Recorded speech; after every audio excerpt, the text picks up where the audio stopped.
Nagdulot ng tensyon sa Senado ang umano'y pagharang sa pagpasok ng 18 dating Marines na imbitado sa hearing kaugnay ng anomalya sa flood control projects. Sa ginawang pagdinig, nagkaroon kasi ng palitan ng akusasyon at pagtatalo sa loob ng mataas na kapulungan. Ang detalye sa report ni Clazel Pardilia.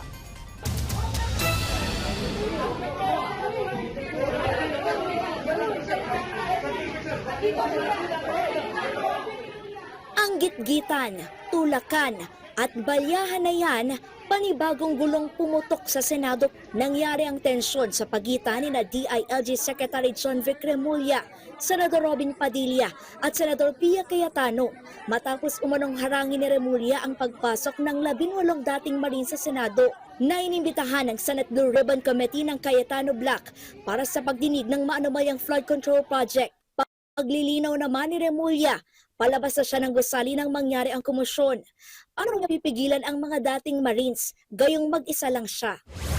Pinapunta ni Acting Senate President Win Gatchalian si Remulla para tiyakin ang kaayusan sa Senado. Kasunod ito ng abiso ng mambabatas na mag-work from home na ang mga opisyal at empleyado ng mataas na kapulungan. Pinauwi rin ang mga nakapasok na on-site.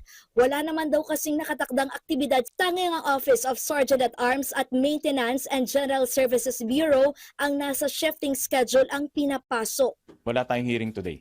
Kaya giit ni Senator Erwin Tulfo na tumatayong bagong chairperson ng Blue Ribbon Committee sa ikinasang investigasyon ng Cayetano Block. Talagang pambabastos, disregard of the rules ng grupo na yan. Una nang ipinagpaliban ni Tulfo ang hearing, pero itinuloy ito ni Senator Pia Cayetano na nagmatigas na siya ang chairperson ng Blue Ribbon. Dito nakaladkad ang pangalan ni Tulfo sa pagdinig na pinadalhan umano ng pera sa kanyang bahay sa Green Hills ng Pugante at dating Ako Bicol Representative Zaldico. It's a lie, blatant lie. Yung Green Hills na bahay na yan, di ba, nag-trending ako dati na nakipag-away ako sa Homeowners Association. So everybody knew that I live in Green Hills. Magkahabla po ako dahil puro kasinungalingan po ito. Pinaratangan naman ni Senator Rodate Marcoleta na bayaran umano ang media na bigo umanong tanungin ang dating minorya ukol sa katiwalian sa flood control projects. Wala po silang ginawa para ituloy ang pagdig. Kayo pong mga partisipa sa media, nakarami po sa inyo ay bayaran. Sasabihin ko na sa inyo ito. Meron po bang nagsalita sa kanila?